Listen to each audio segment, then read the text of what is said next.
Buenas tardes a todas y a todos. En primer lugar, obviamente, gracias por estar aquí presente.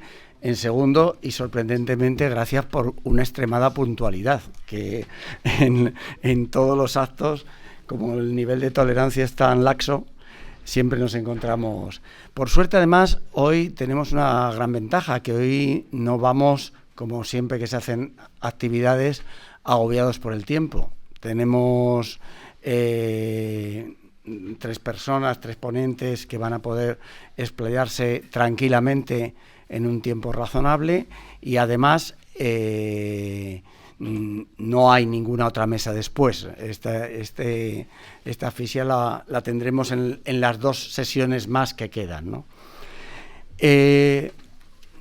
Cuando decidimos en la Fundación Andreu Nin organizar unas jornadas sobre la Comuna de París, fue hace ya bastante tiempo, en los momentos que la pandemia estaba iniciándose, y dijimos, hay una condición que no vamos a hacer más Zoom en nuestras vidas, al menos en estos momentos, en relación a la Fundación.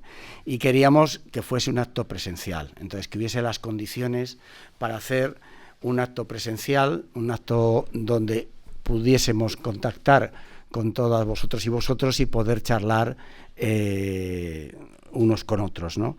En ese sentido, aunque las fechas son marzo, no ha importado hacerlo ahora ya hacia finales de noviembre. La primera cuestión que se nos planteó cuando habíamos decidido hacer una serie de actividades sobre la Comuna de París, era también una reflexión sobre qué son los aniversarios, qué son los recordatorios de hechos históricos importantes o muy significativos, ¿no? Y yo pensaba que, sin ánimo de ser exclusivo, que hay como tres formas de abordar los aniversarios o los recuerdos de momentos históricos. Hay una primera, que es hacer un recuerdo histórico de un acontecimiento, de algo que haya sucedido de importante trascendencia en la historia del mundo, y que, sin embargo, hoy en día es visto como algo obsoleto, ¿no? Yo recuerdo que estos días, difundiendo la convocatoria, había alguna gente que decía, qué raros sois, poneros a pensar ahora en lo que sucedía en 1871.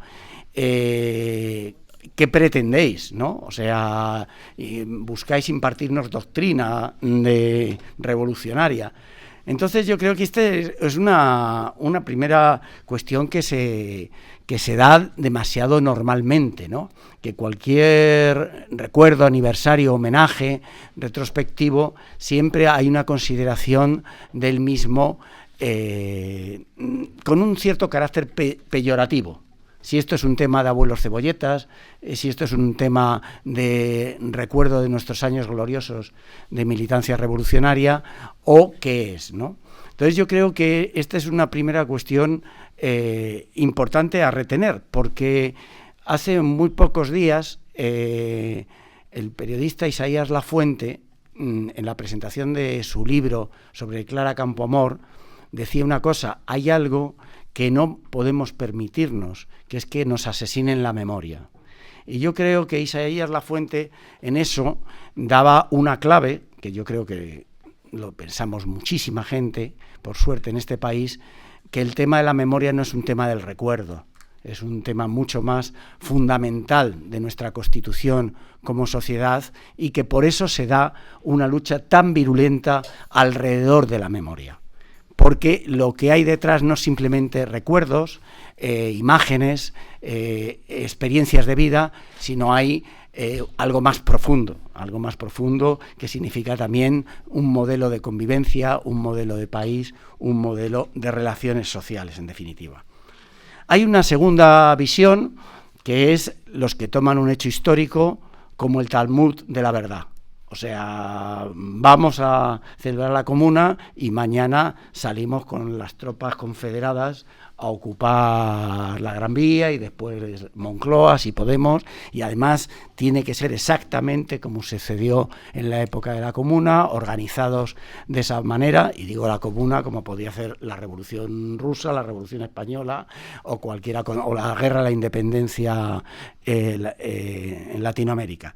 Es decir, aquellos que consideran la historia o el recuerdo como algo totalmente cosificado, ¿no? Y además, esto tampoco está alejado de la realidad. O sea, si hoy vemos, son niveles menores, pero si hoy vemos en gran parte de los medios de comunicación cuál es el trato que se da a la lucha de los trabajadores de Cádiz, el nivel de epítetos e insultos, hombre, no llegan a pedir que se les fusile en el muro de los confederados, pero alguna cosa un poco gruesa se está diciendo de ellos, ¿no? Como estos que hacen huelgas atentan a todos los principios. Entonces yo creo que en ese sentido, ojo, que alrededor de estos hechos históricos también se posiciona todo el mundo. Y hay una tercera forma, que no digo que sea ideal ni la ponemos como modelo, pero que sí nos parecía interesante abordarlo así. Y por eso el título de las jornadas se llama Escuchando a la Comuna. ¿Qué es escuchar? Escuchar es una costumbre desgraciadamente muy perdida. Entre nosotros mismos, o sea, entre nosotros mismos nos peleamos por pisarnos las palabras, ¿no? En cualquier reunión social es difícil que alguien se asiente y escuche un poco, y escuche a ver qué es lo que dice, ¿no?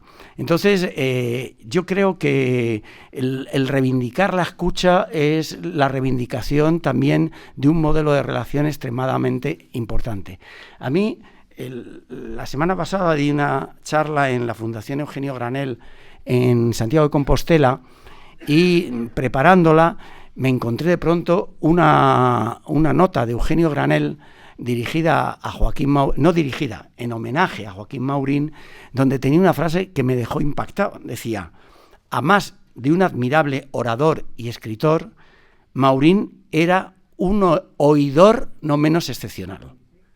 O sea, es difícil escuchar que alguien dice qué bien oyes, ¿no? Qué bien escuchas, qué bien atiendes lo que otros piensan. Entonces, en ese sentido, el pensar en la recuperación de la memoria, de la historia, de escuchando a los mismos acontecimientos, a las mismas interpretaciones, es enormemente enriquecedor. Yo no digo que sea el mejor sistema, pero enormemente enriquecedor.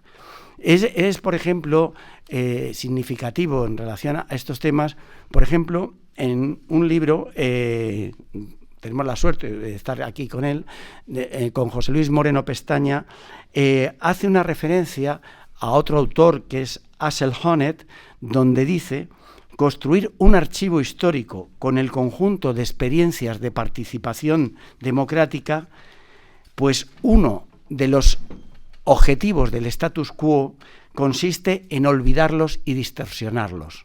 Y eso tiene que ver con lo que he dicho antes. En la interpretación de los acontecimientos, en la valoración, en las conclusiones, en los análisis, hay una terrible batalla social, política, ideológica, cultural, entre aquellos que bajo ningún concepto quieren escuchar a la historia, porque no la necesitan, porque lo único que necesitan es seguir aplicando su dominio sobre la sociedad. Entonces yo creo que en ese sentido las jornadas que hemos preparado en ese sentido tienen algunos elementos. Por ejemplo, la primera mesa que tenemos la suerte hoy de compartir con Juan Manuel Vera, del patronato de la Fundación Andreu Nin, que ha escrito un artículo muy interesante en la revista Transversales, que ahí está a la entrada. No sé si es que le habéis quitado el precio o la vais a regalar, pero eran 5 euros, me parece. Gratis. Es que sois muy generosos.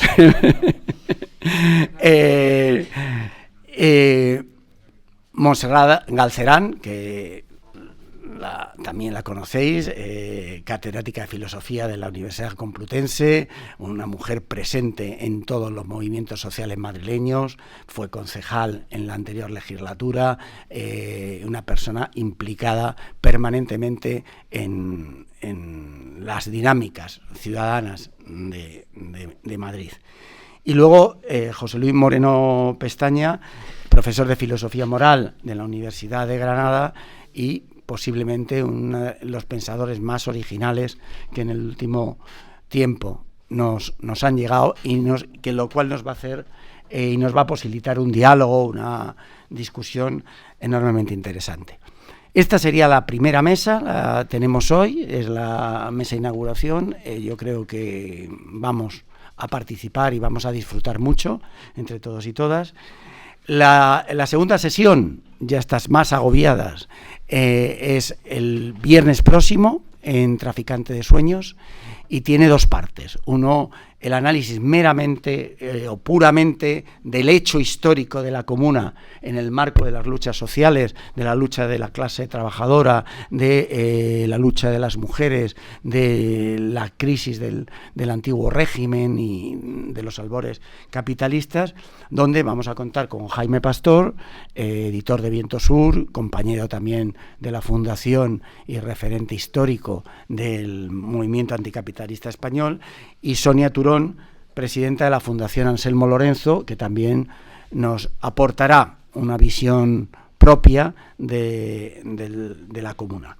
Y en esa misma tarde vamos a tener una presentación importante, que es el papel que por suerte cada vez es más visible de las mujeres en la Comuna, ¿no?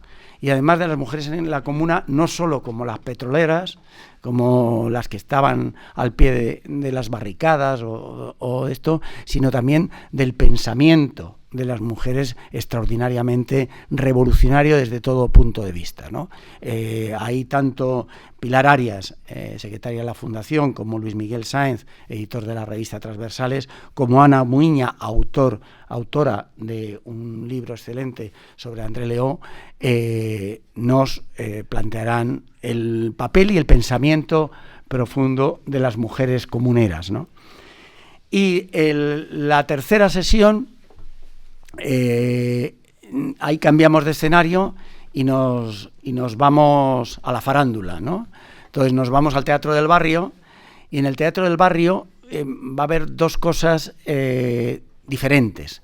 Una primera, un trabajo que le hemos pedido a Rubén Caravaca, animador cultural también de larga trayectoria dentro de la ciudad de Madrid, que nos presentase una propuesta videográfica, musical, cultural, sobre lo que fue la Comuna como impacto, tanto a favor como en contra. O sea, de pronto referentes, se nos desvelará que referentes históricos progresistas o que cubrían un papel progresista, sin embargo, habían sido claros enemigos de la Comuna y esto, ¿no? Yo creo que desde ese punto de vista se va a presentar un trabajo de gran interés. Y luego, para nosotros casi en el inicio del lanzamiento de las jornadas, fue uno de los temas que más nos ilusionó, es decir, cómo logramos superar la fase de nuestros valores, ¿no? De lo que dije antes de los abuelos cebolleta, es decir, ¿qué piensan los jóvenes hoy? No digo de la Comuna, ¿qué piensan del mundo? ¿No? ¿Qué piensan del mundo? Y nos hemos tirado a hacer un diálogo entre jóvenes, de tipología diferente profesionalmente. Hay artistas, creadores gráficos, activistas sindicales como Guillén del Barrio, delegado del MATS de La Paz, gente implicada en los movimientos populares como Ken Ayuguero en la Red de Solidaridad Popular de Latina, y activistas feministas y políticos como Irene Gil, como Anselmo Arribas, y también personas que escriben, jóvenes, menores de 30, alrededor de la actualidad política, como Paola Canata.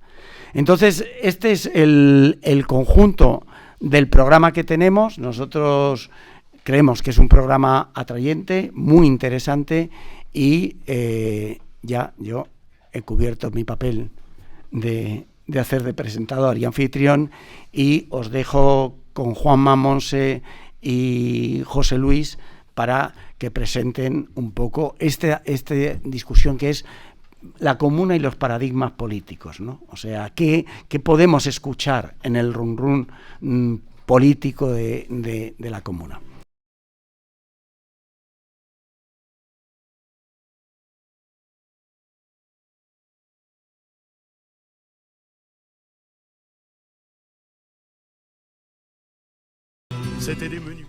Buenas tardes.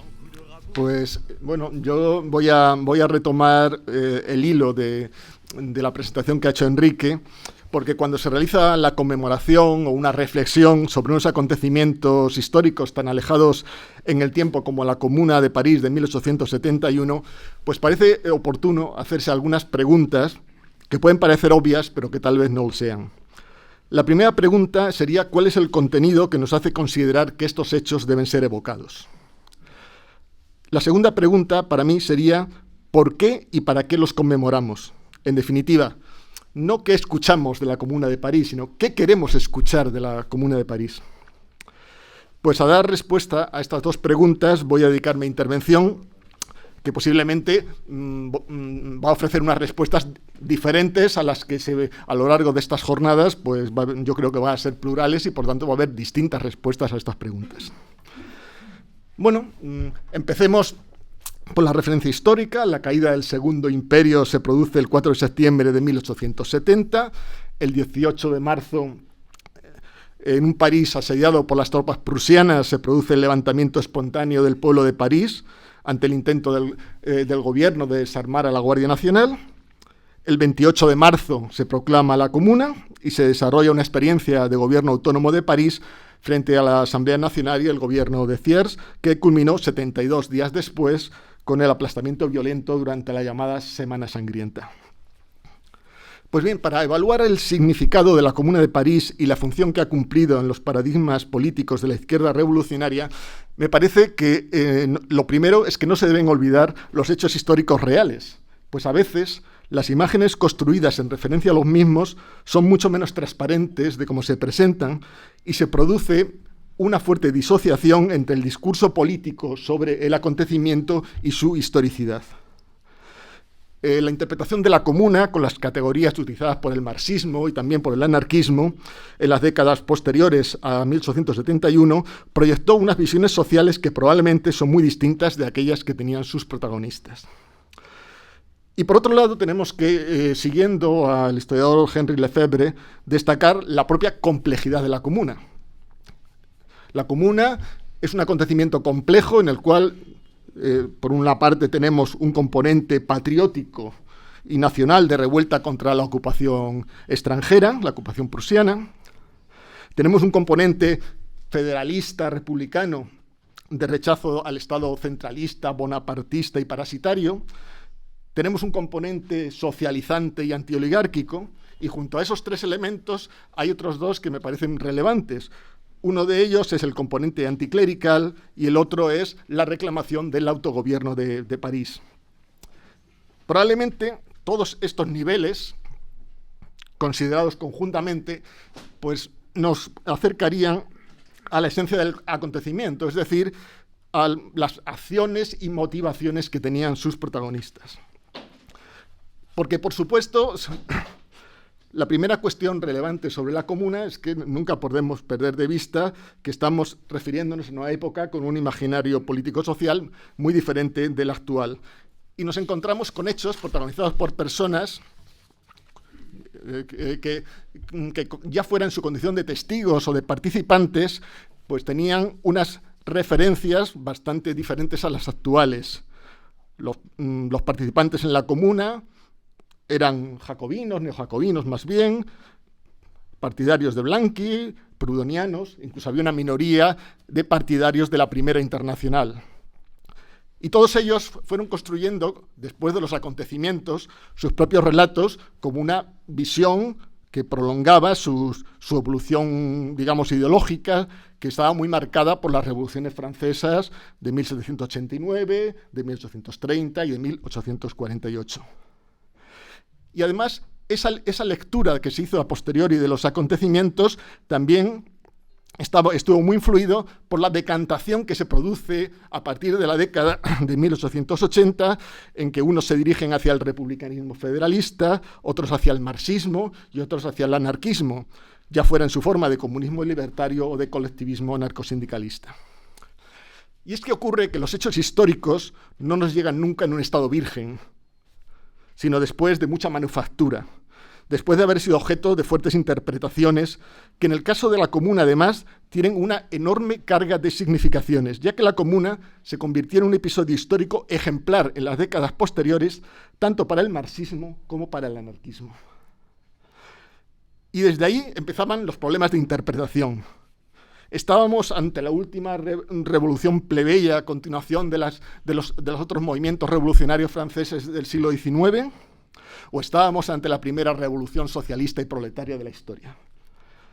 Como sabéis, Marx y Engels presentaron a la Comuna como la primera revolución obrera y socialista. En el marxismo revolucionario, la interpretación de la Comuna sirvió como ejemplo y como contraejemplo. Tuvo importancia constitutiva, tanto en determinadas tesis del Estado y la Revolución, en la obra de Lenin, o en la defensa por Trotsky del bolchevismo. Y también se convirtió en un acontecimiento ejemplar en el ámbito anarquista, a partir de las lecturas que de la Comuna hacen tanto Bakunin como Kropotkin, que se fue integrando posteriormente en la evolución antipolítica del anarquismo que se produce en las décadas posteriores. Y del mismo modo, la memoria de la Comuna cumplió una función en la consideración del republicanismo centralista de la Tercera República Francesa, donde estuvo presente tanto el intento de ahuyentar el espectro federalista, como también dar respuesta y cumplimiento a algunas de las expectativas de la Comuna, en particular el laicismo. Pues, en relación a los hechos históricos de la Comuna, a mí me gustaría destacar 5 elementos que me parecen determinantes para la reflexión que en 2021 podemos hacer sobre ella. Yo diría que el primer elemento histórico relevante que yo destacaría es que la proclamación de la Comuna, el 28 de marzo de 1871, fue consecuencia de la elección de un órgano representativo del pueblo de París, elegido por sufragio universal de los varones. Es decir, en ningún momento hubo un sector de vanguardia que se proclamó representante del pueblo de París, ni siquiera los que estaban más posicionados para hacerlo, que era el Comité Central de la Guardia Nacional, lo hizo. Pues fue el Comité Central de la Guardia Nacional, junto con los alcaldes de distrito que eran electos de algunos distritos de París, el que tras la insurrección del 18 de marzo deciden que la convocatoria de elecciones por sufragio universal para pocos días después, para el día 26 de marzo. En esas elecciones, al Consejo Municipal de París, es donde fueron elegidos representantes de distintas tendencias republicanas, federalistas y socialistas, y es ese órgano el que 2 días después, el 28 de marzo, proclama la Comuna de París. En segundo lugar, como dentro de estos hechos que me gustaría destacar, es que yo entiendo que la Comuna no se gobernó mediante instituciones de democracia directa. La Comuna se estableció alrededor de un principio representativo. Las bases políticas fundamentales de la Comuna me parece que fueron, por una parte, el sufragio universal y por otra parte, el proyecto de una república construida por una federación de comunas. Es cierto que el gobierno de la Comuna se combinó con una fuerte presencia y participación de comités de distritos y otros órganos como la Unión de Mujeres, que sí que expresaban una pulsión hacia formas de autogestión social. Tercer elemento que yo extraería de los hechos es que la Comuna se dotó de instrumentos institucionales improvisados durante el periodo de 72 días en que existió, la mayor parte de ellos, como sabéis, en plena guerra civil contra los versalleses. En cualquier caso, los órganos de gobierno de la Autonomía de París fueron incipientes, poco desarrollados y fueron condicionados por la presión militar. Tiendo a pensar que es un abuso interpretativo considerar que los órganos de un poder institucional, como aquellos de los que se dotó la Comuna a partir del 18 de marzo, fueran constitutivos de una forma instituyente desarrollada. Un cuarto elemento es que las medidas de la Comuna no se orientaron a medidas dirigidas contra la propiedad privada ni reflejaban un programa anticapitalista radical. Creo que fueron en su mayor parte medidas que expresaban las reivindicaciones plebeyas y republicanas del pueblo de París, referidos a los alquileres, al problema del Monte de Piedad o al aspecto anticlerical. En particular, me parece que no deberíamos ver medidas como por ejemplo, la gestión de los trabajadores que estableció la Comuna de las empresas abandonadas por sus propietarios, no significaban necesariamente la aplicación de un programa socialista colectivista. Y en quinto lugar, yo diría que el aspecto para mí más relevante que yo os traigo de los hechos de la Comuna es que fue un movimiento del pueblo de París. Frank Jelinek me parece que decía que fue una revolución de zapateros. Es decir, fue un movimiento de un París de artesanos, de trabajadores, de pequeños comerciantes y de pobres, de muchos pobres. Esa naturaleza plebeya del movimiento del pueblo de París me parece que es el que explica por qué los versalleses percibieron desde el primer momento el riesgo que implicaba, y también explica el violento odio de clase con que atacaron a los comuneros y que se manifestó especialmente en la Semana Sangrienta. Lo más inaceptable, me parece, para la oligarquía dominante, que al fin y al cabo era heredera del régimen de Luis Bonaparte, un régimen clerical y reaccionario, lo más inaceptable era ese protagonismo popular y la pretensión plebeya de reconstruir la sociedad política en base a una soberanía nacional edificada desde abajo y no desde las élites. Bueno, una vez que, digamos, que se piensa de esta manera, es la mía, no quiere decir que no existan otras formas de leer los hechos de la Comuna, por supuesto que los hay. Bueno, pues a mí me parece interesante enfrentarse a alguna de las interpretaciones que se hicieron sobre la Comuna, y me voy a referir en particular a la más importante de todas las interpretaciones de la Comuna, que indudablemente es el texto de Marx, La guerra civil en Francia.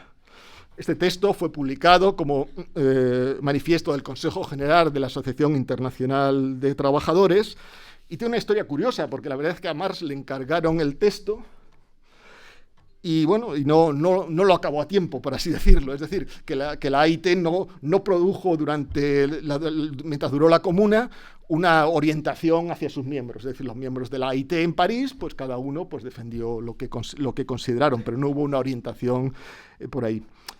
Y por otro lado, llama mucho la atención que es un texto que está fechado pues a 30 de mayo, es decir, 4 días después de que cesa ya cualquier tipo de resistencia en París. Es decir, se produce ya el aplastamiento completo de la Comuna. Este texto es importante y además hay que tener siempre muy presente que es un texto que tuvo una enorme difusión. Ya en los primeros meses se vendieron muchos miles de ejemplares y fue traducido prácticamente de inmediato a la mayor parte de los idiomas europeos. Es probablemente el texto que dio a conocer a Marx en muchos ámbitos de Europa. Y La guerra civil en Francia es un texto muy interesante, porque no solo porque hace un análisis de la Comuna o interpreta la Comuna, sino también porque las consideraciones que Marx incluye en la guerra civil en Francia pues han sido las que han sido elementos determinantes de aspectos centrales de lo que se ha llamado teoría marxista del Estado o teoría marxista de la política. Es más, el propio Marx, en alguna carta publicada antes de la Guerra Civil en Francia, ya decía que era un acontecimiento de importancia universal. Bueno, ¿y qué es lo que vio Marx en la Comuna? Bueno, pues yo voy a destacar aquellos aspectos que me parecen más centrales en lo que Marx vio en la Comuna. En primer lugar, Marx subrayó que el movimiento revolucionario de 1871 era para él de naturaleza muy diferente a la de 1789, de 1830, de 1848. Marx tenía un gran interés en generar una delimitación nítida entre revoluciones burguesas y revoluciones socialistas. Este es un concepto que, aunque estemos muy acostumbrados a él, yo creo que debemos reconocer que es bastante problemático. Por decir alguna cosa, la nueva legitimidad de una soberanía nacional y popular estaba presente como un hilo conductor de todas las luchas francesas del siglo XIX y europeas, en particular desde 1789, incluso en la Comuna. Y por otra parte, podemos pensar hasta qué punto una conceptualización de los acontecimientos revolucionarios encaja en esa categorización, porque al fin y al cabo la defensa de elementos de igualdad y libertad con significados distintos según nos situemos arriba o abajo en la escala social, me parece que fueron comunes a todos los movimientos que destruyeron el antiguo régimen. En segundo lugar, Marx y Engels vieron en la Comuna una revolución obrera y la forma de la dictadura del proletariado. Marx dice: la clase obrera no puede limitarse simplemente a tomar posesión de la máquina del Estado tal como está y servirse de ella para sus propios fines. ¿Os suena? La Comuna era un gobierno obrero. He aquí su verdadero secreto. La Comuna era esencialmente un gobierno de la clase obrera, fruto de la lucha de la clase productora contra la clase apropiadora. La forma política al fin descubierta para llevar a cabo dentro de ella la emancipación económica del trabajo. Su función era extirpar la dominación de clase. La Comuna aspiraba a la expropiación de los expropiadores, es decir, a abolir la propiedad burguesa. Marx, en su análisis de la Comuna, también va a dar una gran importancia a la supresión del ejército y de la burocracia permanentes. Es decir, a partir de su interpretación de la Comuna se convierte en una categoría, la supresión del ejército y la burocracia permanentes. Bueno, como sabéis, si habéis leído alguna historia sobre la Comuna, en realidad la supresión del ejército permanente fue una consecuencia de la huida de las tropas y de la mayoría de los funcionarios después del 18 de marzo. El único poder armado que quedó era el de la Guardia Nacional, que se conformó de alguna manera como el ejército de la Comuna. Del mismo modo, la Comuna se hizo cargo de todas las funciones, no solamente propias de París, sino de todas aquellas funciones, competencias del Estado en París, también fundamentalmente como consecuencia de la huida de los funcionarios. Por otro lado, también hay que señalar que algunas de las medidas que se atribuyen a la Comuna, como por ejemplo el mandato imperativo de sus representantes y la revocabilidad de los mismos, realmente yo creo que no fueron medidas de la Comuna. Es cierto que eran defendidos por algunos comités, como el de los 21 distritos, pero en cuanto a tales no fueron medidas de la Comuna. Un siguiente elemento que yo destacaría de lo que vio Marx y de las consecuencias que expresó a partir de la experiencia de la Comuna, Marx afirmó que la Comuna revelaba la forma de la dictadura del proletariado, basada en la eliminación de la separación de poderes entre órganos legislativos y ejecutivos. Sobre lo que era la naturaleza política del gobierno de la Comuna, Marx afirma lo siguiente: la Comuna no había de ser la Comuna no había de ser un organismo parlamentario, sino una corporación de trabajo, ejecutiva y legislativa al mismo tiempo. Es una afirmación bastante importante, pero ¿se compagina bien con los hechos? Me parece que podríamos tener algunas dudas.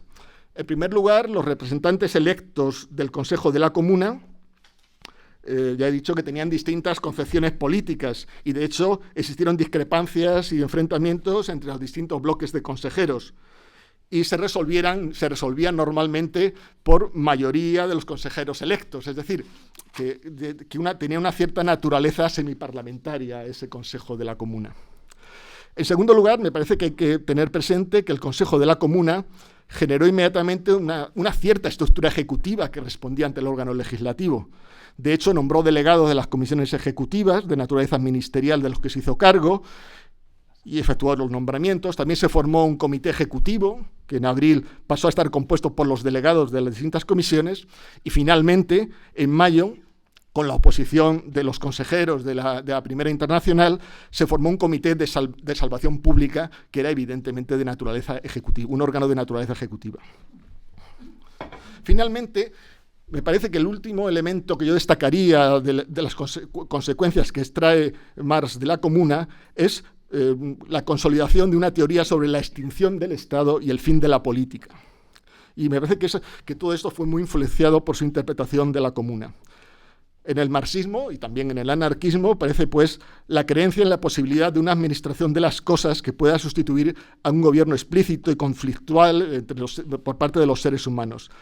Marx dice que la Comuna demuestra que el Estado se había vuelto superfluo. Bueno, en realidad probablemente los comuneros a lo mejor no veían las cosas de esa manera, ya que en definitiva la Comuna lo que aspiraba es a la conformación de una república como una nueva forma de Estado a través de la federación o unión de las comunas, como señala expresamente la declaración del 19 de abril. Pero, digamos, esta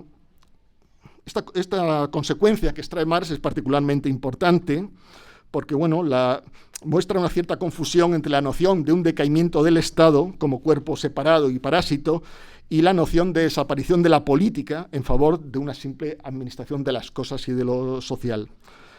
Bueno, a mí la idea de la desaparición de la política no me parece una mera construcción utópica y simpática, sino creo que es una idea peligrosa que oculta algo, que es la necesidad de controlar cualquier forma de poder político, explícito u oculto que exista en la sociedad, y de disponer de mecanismos institucionales capaces de resolver los conflictos inevitables en toda sociedad humana. Una vez estas referencias a lo que hemos leído en Marx sobre la comuna, que no es sobre la comuna, es algo que va mucho más allá de la comuna, a mí me gustaría volver, y ya a modo de conclusión, a señalar algunas cuestiones. Bueno, yo creo que si pensamos en los hechos históricos, tanto la Revolución Republicana del 4 de septiembre, la insurrección parisina del 18 de marzo y la proclamación de la Comuna del 28 de marzo, a mí me parece que lo que expresan fundamentalmente son los conflictos entre el republicanismo burgués y el republicanismo social o antioligárquico que había atravesado todas las luchas populares en el siglo XIX. No debemos nunca olvidar que las capas populares lucharon continuadamente a lo largo de todo el siglo por su incorporación como ciudadanía activa, luchando por los derechos políticos, entre ellos luchando por el sufragio universal, que fue parte de esos movimientos desde abajo. En cuanto a la visión de la izquierda revolucionaria sobre la comuna, incluye ideas que pueden parecernos atractivas, a riesgo de que a lo mejor tienen una relación algo alambicada con la experiencia real. Se ha dicho que la comuna disolvía la política como función separada de la sociedad, o que fue la expresión de un gobierno obrero o la dictadura del proletariado, o que ejerció el poder mediante una democracia directa, o que sus objetivos suponían la desaparición del Estado y de la burocracia permanente, o que proyectó la propiedad común de los medios de producción o el principio comunalista de autosuficiencia productiva local y regional. Nada de ello me parece, a mí, completamente exacto ni cierto, pero esos elementos han alimentado unas imágenes de la comuna que facilitaban su integración en una visión histórica teleológica, donde los acontecimientos son secuencias de un futuro ya determinado por una teoría y que les da un sentido trascendente con independencia de lo que piensan sus propios protagonistas.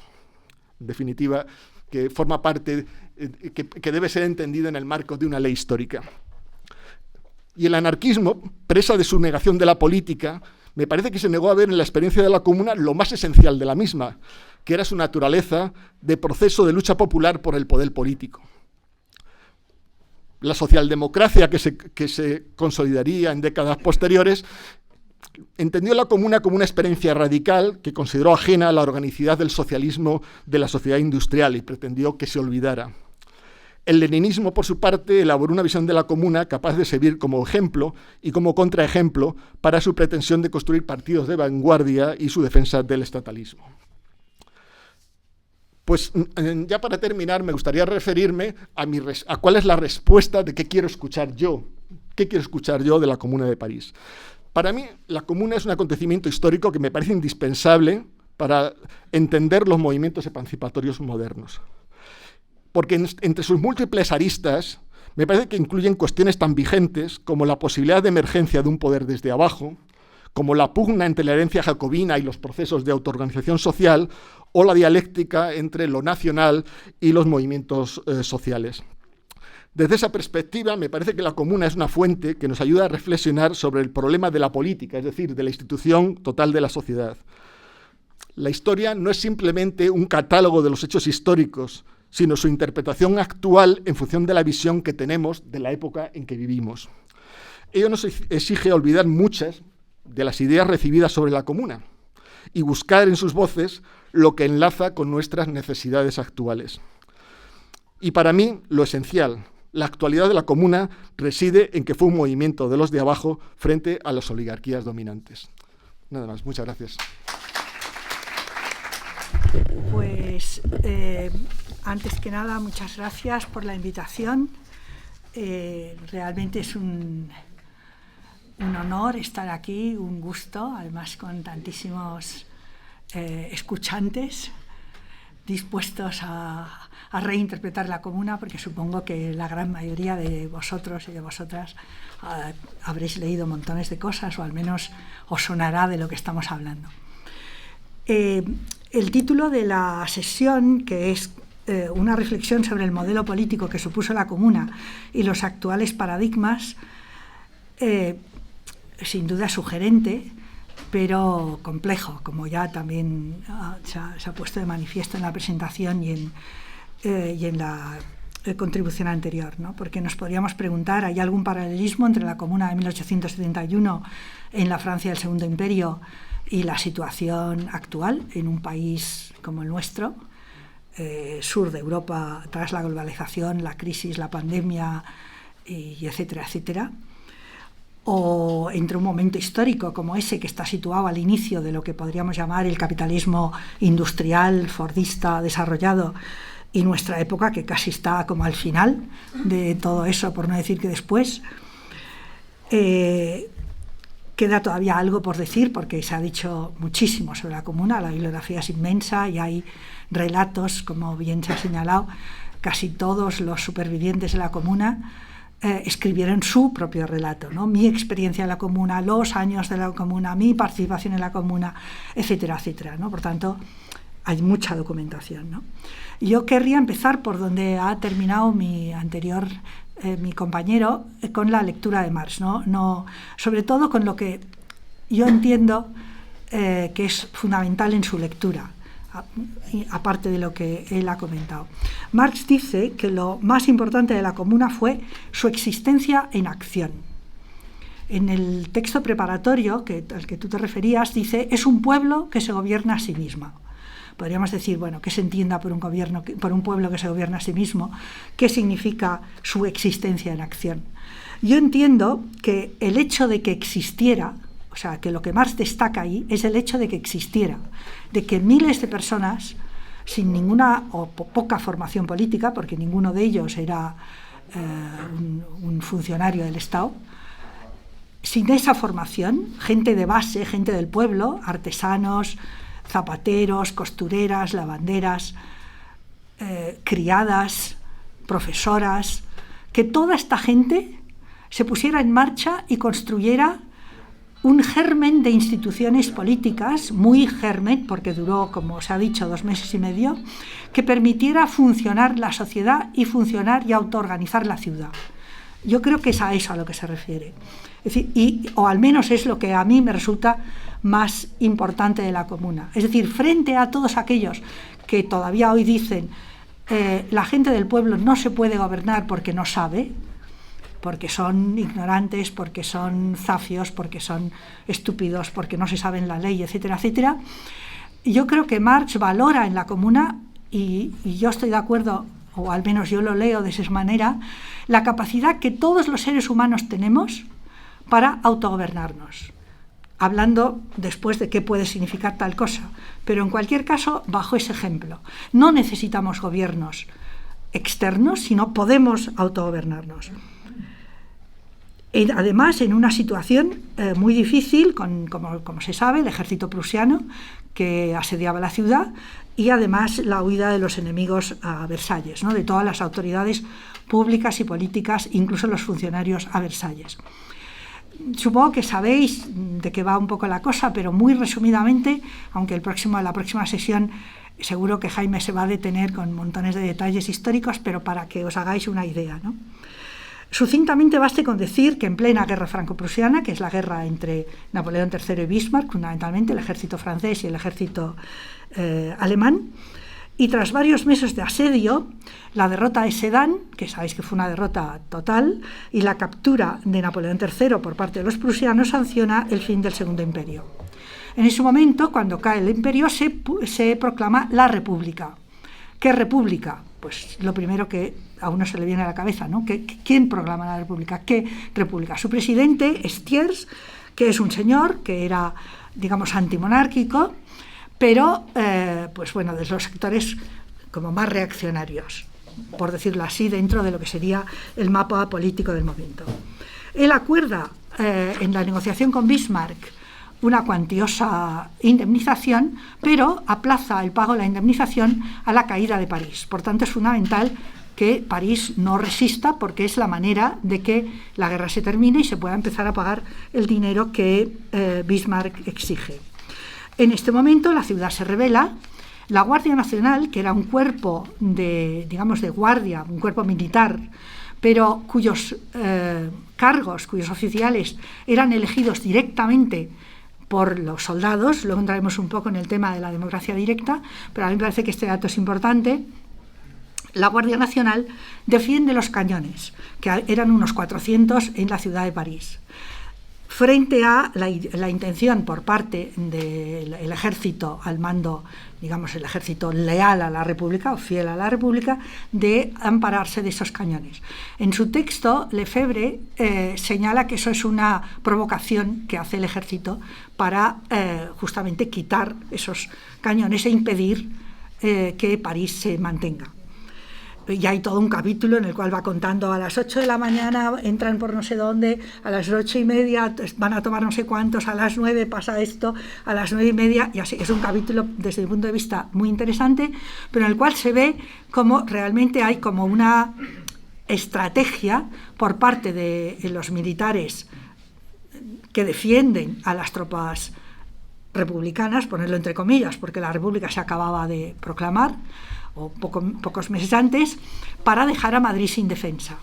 Y lo que ocurre es que la muchedumbre parisina, apoyando a los guardias nacionales, se niega y defiende los cañones. Entonces hay también historias: a las 3, infinitas, centenares de mujeres empujan los cañones para el Montmartre para abajo. Si situáis París, ¿no?, que hay una colina, pues imaginaros que los cañones van resbalando por la montaña, y así sucesivamente. Ante eso, Thiers, lo cual no es muy raro, se asusta, da orden de evacuar París y manda que todo el mundo salga huyendo hacia Versalles, todos los funcionarios incluidos. Lo dejan todo, como os podéis imaginar, patas arriba, ¿no? Es decir, dejan pues los ministerios, las administraciones, correos, etcétera, etcétera, hecho un desastre. Con la idea de que lo que va a ocurrir es que la ciudad caerá. Y no ocurre eso, sino que la gente, digamos, llega hasta el Hotel de Ville, toma el ayuntamiento y lo entrega al Comité Central de la Guardia Nacional, que se había constituido poco antes. Y ese Comité Central estaba formado por los delegados, como digo, elegidos por los soldados de los diferentes batallones de la Guardia Nacional, que estaban organizados por distritos. Claro, primera conclusión: la gente que constituía ese Comité Central no toma el poder, es evidente que no. Les cae una responsabilidad con la que no contaban. Y, de alguna manera, ellos dicen: ¿qué hacemos ahora con eso, no? Y lo primero, eso está en las notas de las discusiones que hay en ese momento, lo primero que deciden es convocar elecciones, que se convocan para el 26, ¿no? Si se llega, ¿no?, se toma, por decirlo así, el poder el 18, se convocan elecciones para el 26. Primera discusión en la interpretación de la Comuna: ¿por qué narices convocaron elecciones, ¿no? ¿Por qué no se autoconsideraron un gobierno provisional y se marcharon corriendo hacia Versalles en un momento de huida de la administración y de los cargos políticos? Esto es una de las en opinión de Marx, uno de los errores que cometieron, y esto tiene una larga historia en la tradición marxista. En vez de entretenerse convocando elecciones democráticas, hablando con los alcaldes, que se los había elegido unos meses o unas semanas antes, intentando algún tipo de negociación con Versalles, ¿por qué pierden el tiempo? En mi opinión, porque se exige una legitimación democrática a lo que está pasando. Porque el Comité Central de la Guardia Nacional se considera como un representante, llamémoslo así, provisorio, no un gobierno provisional, sino una especie de comité al que le ha tocado en suerte estar ahí. Hay determinados documentos de los integrantes del Comité Central de la Guardia Nacional que dicen: bueno, nosotros somos trabajadores, somos obreros, somos artesanos, somos zapateros. Como tú decías, nos ha caído eso y tenemos que defender la ciudad. Pero, bueno, tenemos que devolver ese poder que se nos ha venido encima a los elegidos legítimos de la ciudadanía, y para eso hay que convocar elecciones. O sea, no queremos usurpar ese poder. Otra cosa es que luego el Comité Central siga existiendo a la par que los delegados de la comuna, pero como, diríamos, órgano militar, no como órgano civil. Por tanto, diríamos, hay, desde mi punto de vista, una exigencia democrática.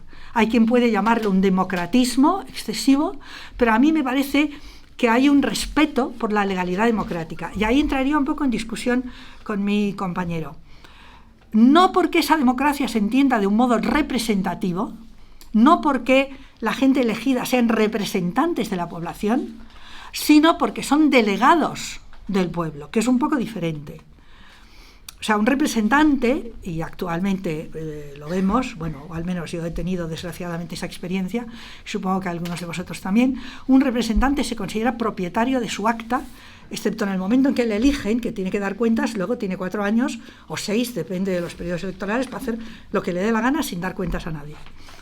Por el contrario, la democracia que pretende o que se pretende en la comuna es una democracia delegada, quizá no es directa en el sentido estricto del término, pero es delegada en el sentido que se basa en los poderes, en las decisiones que se tomen en las distintas asambleas que pueda haber o en los órganos colectivos, que se tiene que dar cuentas de lo que se hace y que el diputado debe ser revocable e investigable en sus cuentas y sus finanzas. Y eso en la época era muy importante, bueno, sigue siéndolo, pero ya parece que se nos ha olvidado.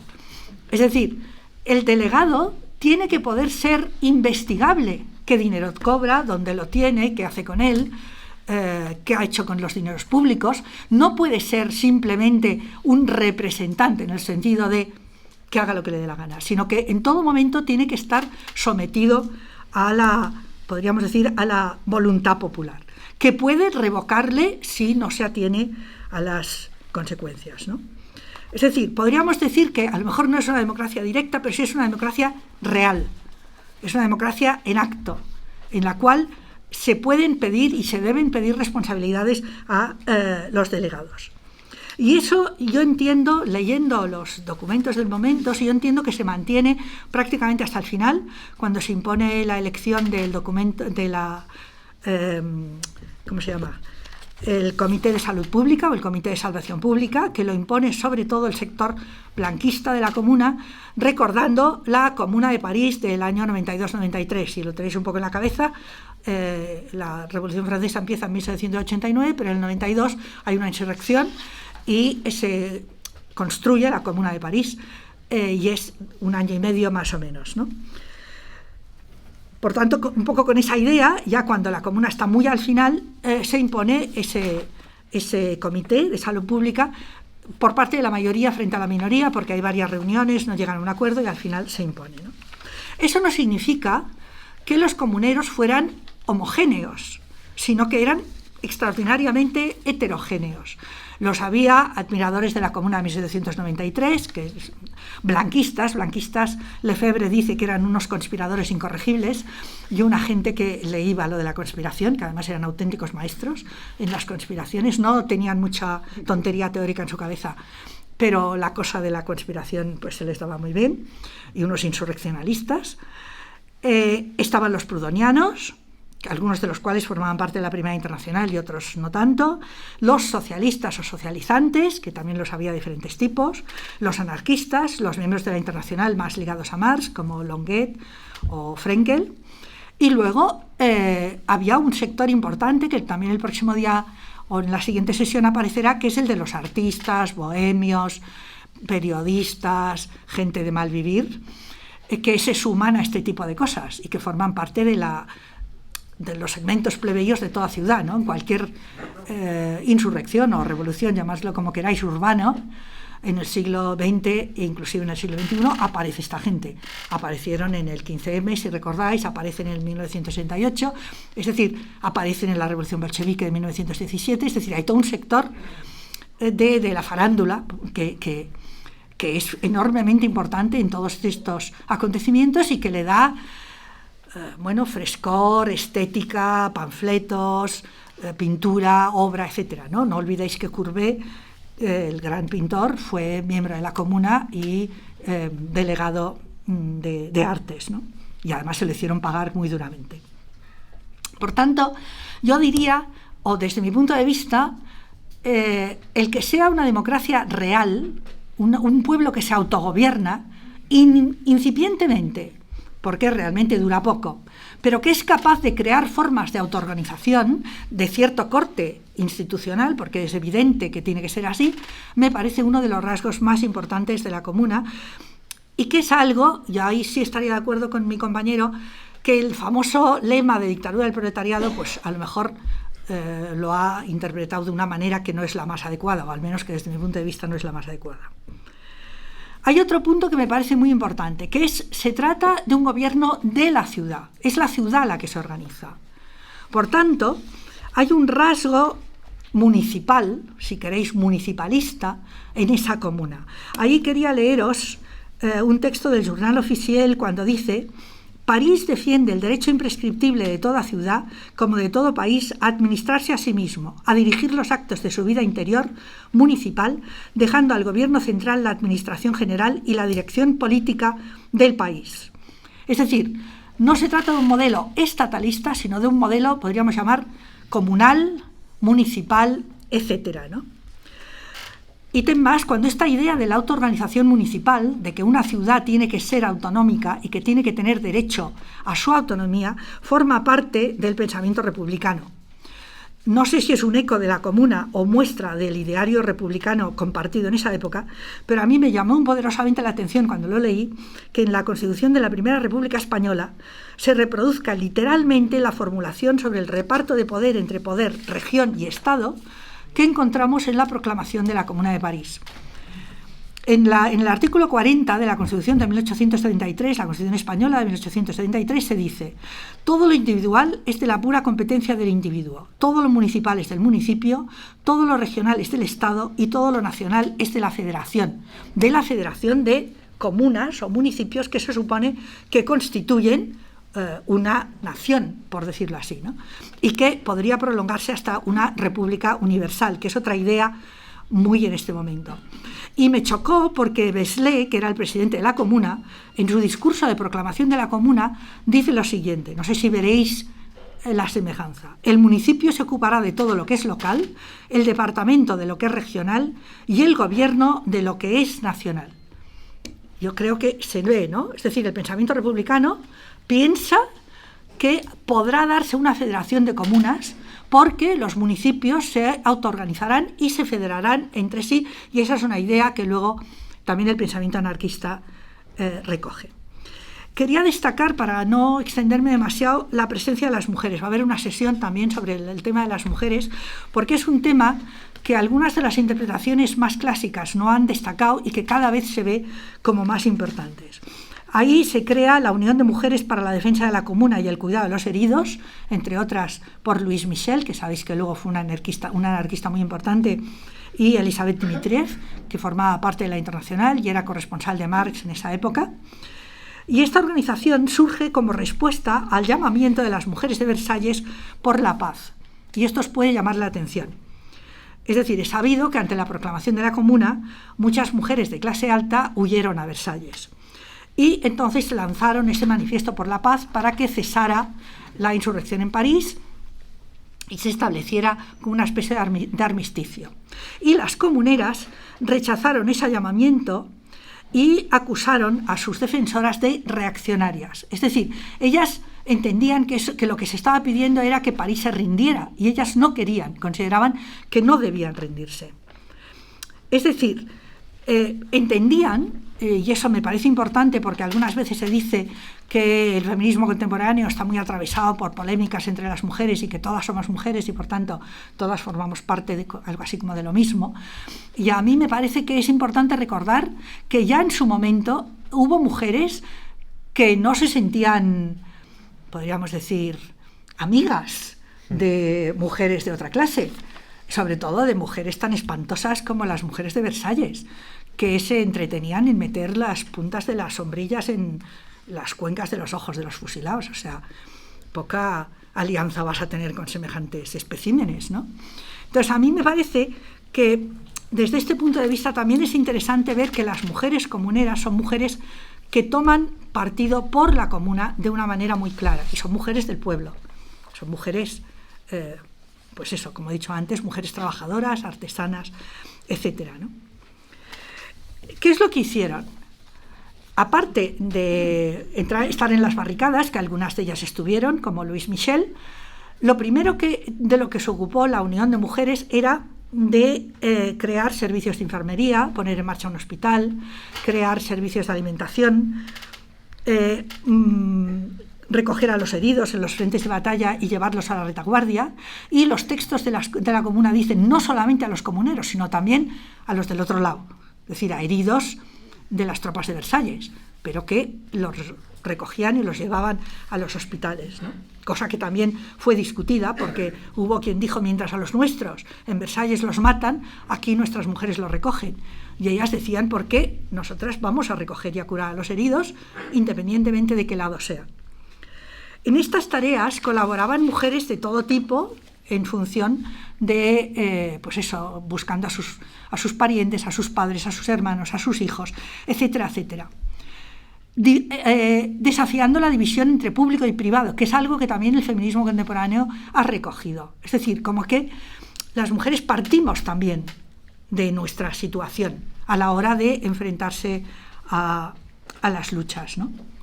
Las había que organizaban los talleres cooperativos, y la comuna publicó un decreto que a mí ya me gustaría que el ayuntamiento lo hubiera promulgado, según el cual la comuna debería contratar prioritariamente con esos talleres el lavado y el cosido de los uniformes de sus soldados, en vez de dárselo a empresas privadas.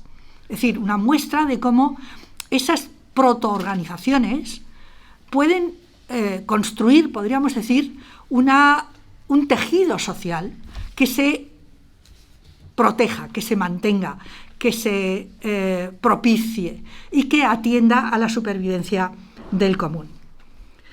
Eso me parece que es otra cosa también muy importante. Es decir, no basta con crear instituciones políticas que de alguna manera organicen el común. Es necesario que ese común se sostenga sobre instituciones o sobre actividades propias, como son, en ese caso, ese tipo de cooperativas, ¿no? El resultado fue que la comuna fue capaz de mantener y autoorganizar la ciudad. Cosas como transportes, abastos, telégrafo, correos, escuelas, hospitales, sin que fuera necesario un segmento político al uso que lo hiciera. Y yo creo que la famosa idea de la desaparición del Estado tiene que ver con eso. No es necesario que haya un poder político estatal representativo, aunque sea, que se ocupe de esas cosas. Se pueden autoorganizar, se pueden autogestionar, y la prueba es que se hizo, al tiempo que se decretan medidas que yo llamaría de carácter, llamemos socializante, si no queréis llamarle socialista. El decreto sobre los alquileres, que no se pagan los alquileres durante 3 meses, cuando Thiers había decidido que los alquileres había que pagarlos, aunque París hubiera estado bajo un asedio que impedía trabajar y que por tanto la gente no tuviera dinero, la comuna dice no, vamos a legislar a favor de los inquilinos y no de los propietarios. Algo os debería sonar, porque no se han podido pagar los alquileres porque la gente no tenía trabajo. Luego, ¿cómo les vamos a exigir que los paguen? Por tanto, moratoria de alquileres. Decreto sobre empeños y la suspensión del Monte de Piedad. Es decir, la gente estaba endeudada con el Monte de Piedad porque llevaban sus cosas, sus mantas, sus ropas, sus instrumentos de trabajo al Monte de Piedad por un poco de dinero. Pues eliminamos que haya que pagar para poder recuperar esos bienes. Sería algo así como que se estableciera una moratoria a las personas que están endeudadas para que no paguen sus deudas durante X tiempo, lo cual, pues, bueno, después del confinamiento igual tampoco hubiera estado tan mal, ¿no? El decreto sobre las deudas de las personas, la limitación de los honorarios de los funcionarios, no se va a poder cobrar un funcionario más de una cantidad que sea 6 veces el salario de un obrero, es decir, en este caso estaríamos hablando en España de un salario de, pues no sé, 5.000 euros, que tampoco está mal, ¿no? la concesión de pensiones a las viudas e hijos de soldados muertos, incluso en el caso de mujeres no casadas y de hijos no reconocidos. Pensar que en España tuvimos que esperar hasta la transición para que los hijos mal llamados naturales pudieran tener los mismos derechos que los hijos legítimos. La moratoria, la formación de cooperativas en los talleres abandonados por sus dueños. El decreto eliminando el trabajo de noche de los panaderos, que fue un decreto también muy discutido, porque los panaderos decían que no tenían por qué trabajar a las 2 de la mañana. Bueno, esto se ha eliminado con la tecnología actual, porque el pan está congelado, o sea que te da igual.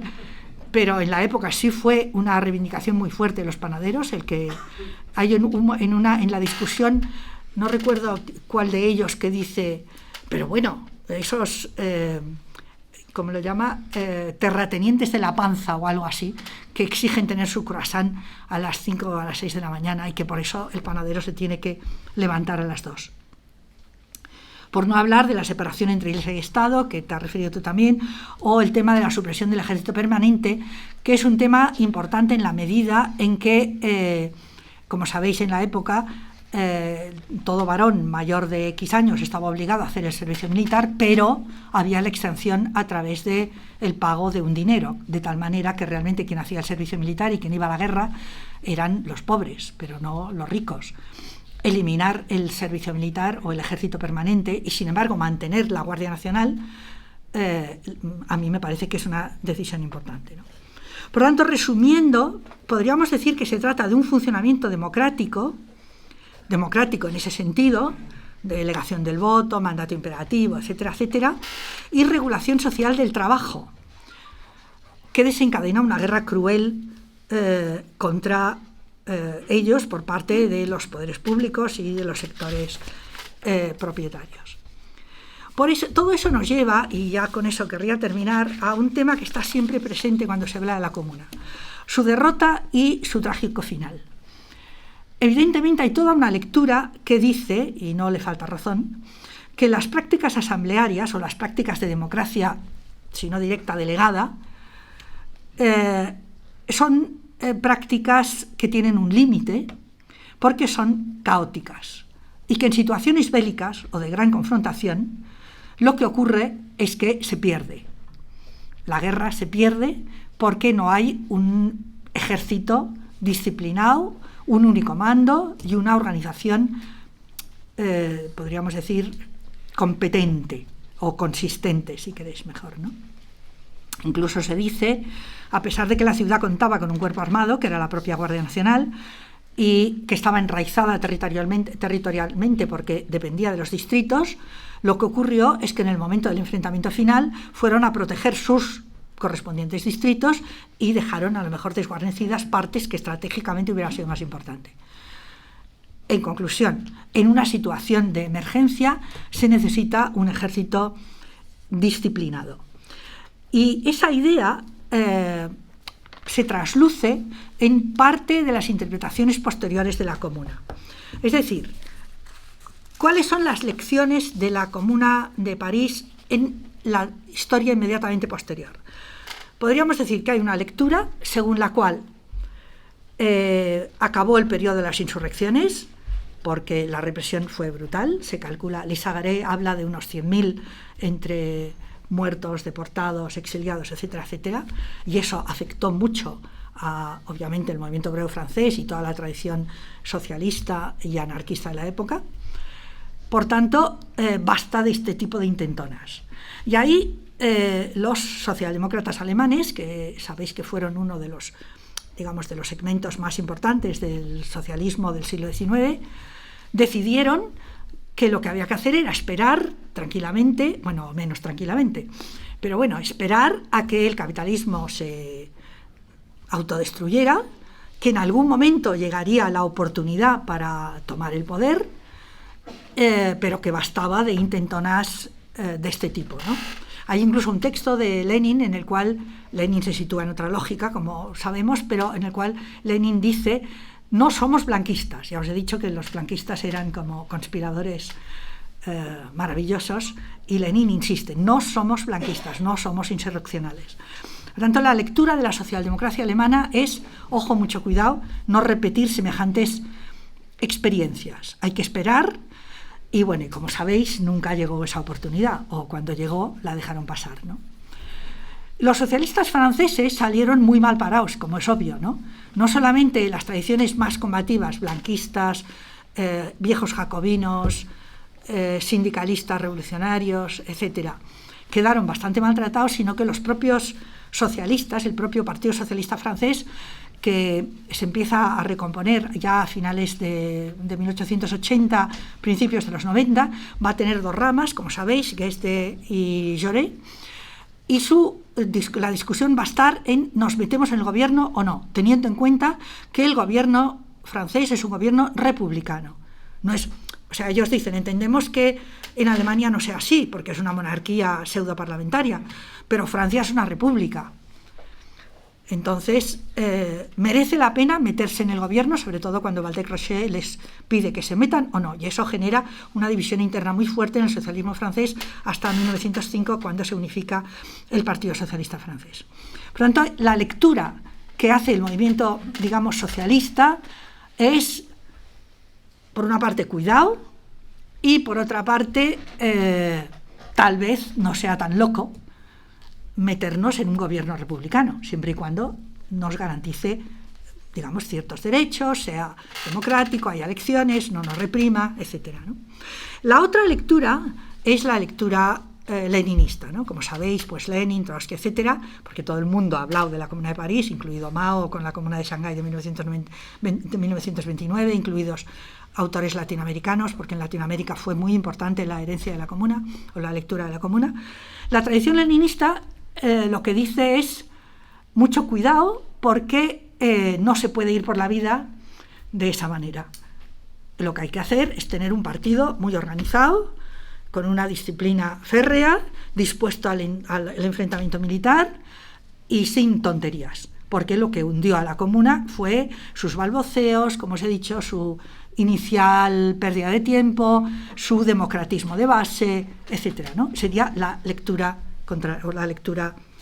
distinta, ¿no?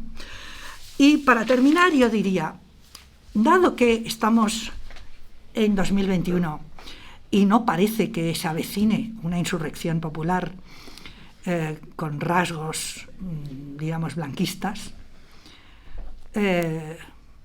quizá la tradición democrática de la Comuna, o la versión o la vertiente democrática de la Comuna, sea importante para nosotras.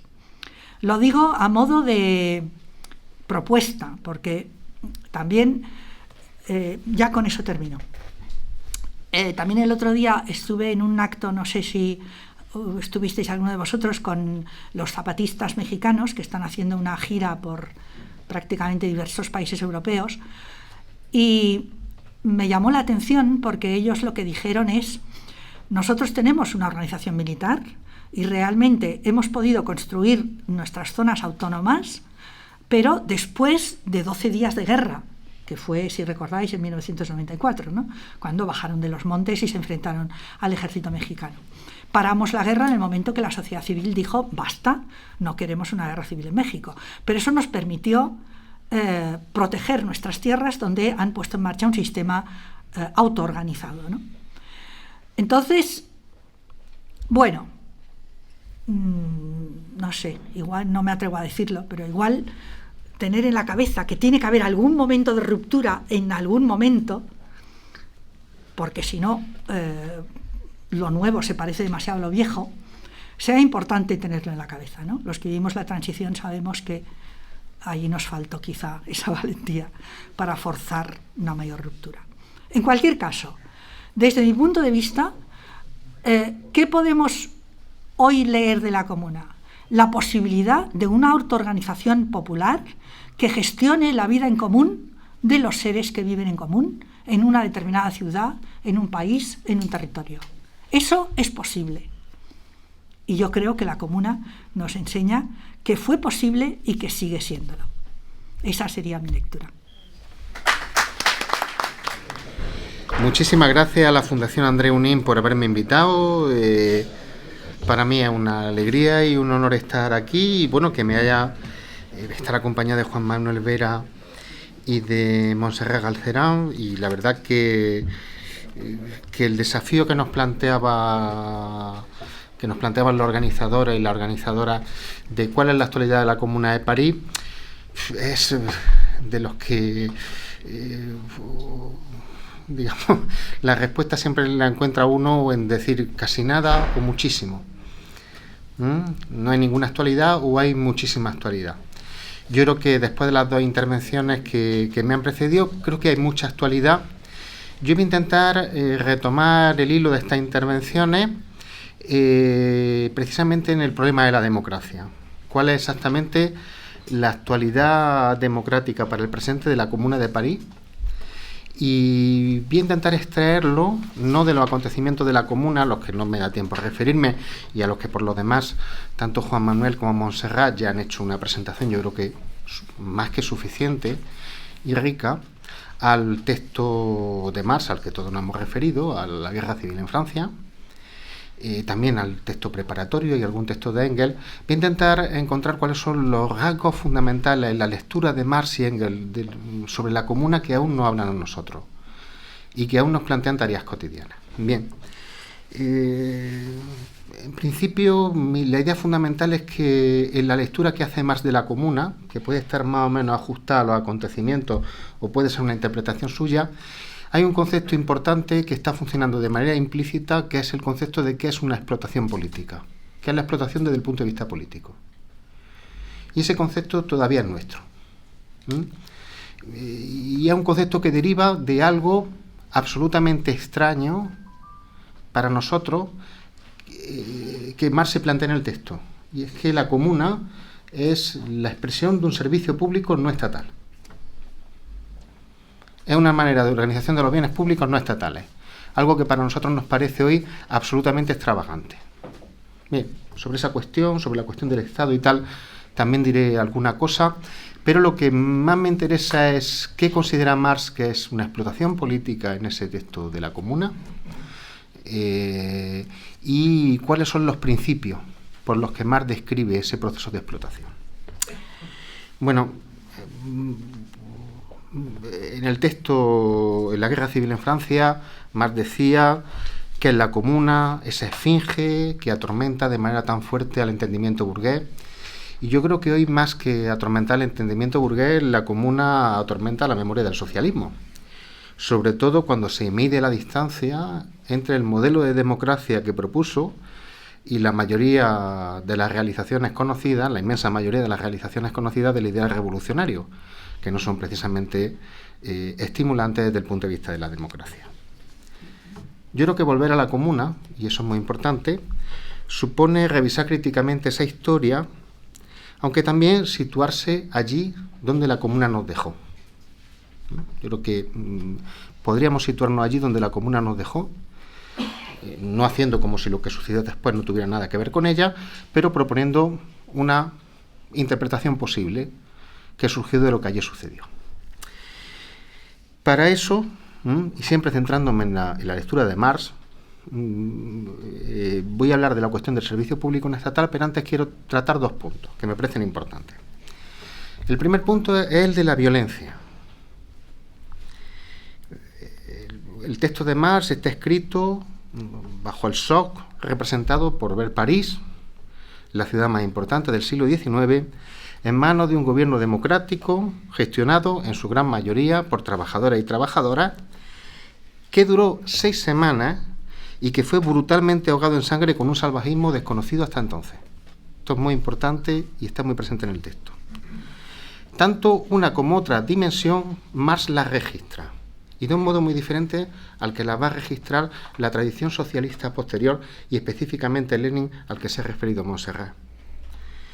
La Comuna fue una revolución nueva, dice Marx, ajena a la violencia tradicional de los revolucionarios y sobre todo de los contrarrevolucionarios. Y yo os propongo que leáis el texto de Marx sobre la Comuna con la introducción de Engels a la lucha de clases en Francia, donde Engels dice hay un tipo de práctica revolucionaria que está agotada, que es la práctica de las revoluciones continuas que traicionan sus ideales, que generan nuevos extremistas y que se suceden una a otra. Yo creo que este texto de Marx hay que ponerlo en relación con la introducción a la lucha de clases en Francia que hace Engels. Creo que, si no me equivoco mal, en la década de los 90 del siglo XIX. La Comuna fue una revolución nueva en la que Marx escribe, destaca, cito, la magnanimidad de los trabajadores armados ante la oposición política de los hombres de orden. Esto Marx lo subraya. Esta gente venía a provocar, hacían manifestaciones, la gente de orden, y los trabajadores armados se comportaban de forma magnánima. Marx no dice que fueran ineficaces.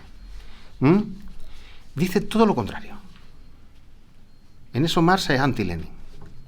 Esa magnanimidad muestra la grandeza de la Comuna, la cual, aquí no es el texto de la lucha de clases en Francia, sino el texto preparatorio, Marx escribe: la Comuna no suprime el conflicto de clase, pero crea el entorno racional en el cual esta lucha de clase puede pasar por sus diferentes fases de la manera más racional y más humana posible.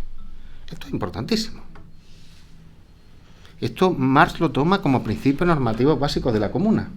Yo no detecto aquí ninguna ironía, ni que Marx presuponga que debido a esto la Comuna ha fracasado.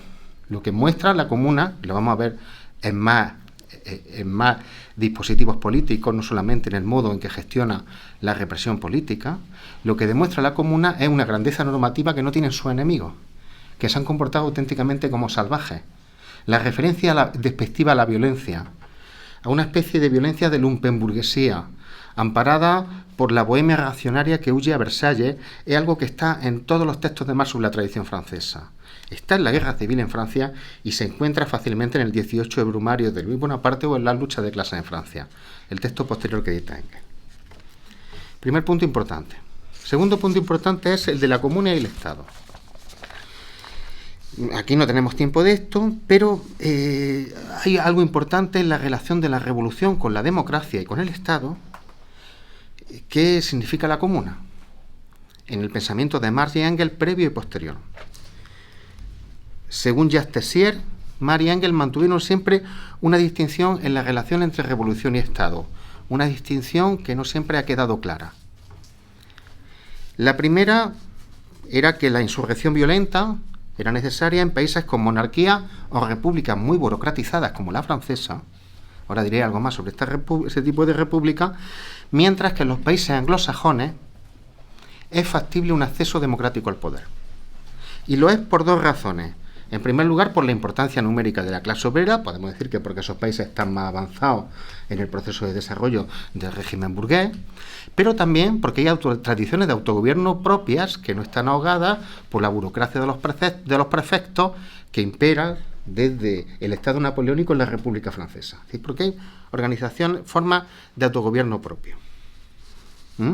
Esto es muy importante, esta distinción.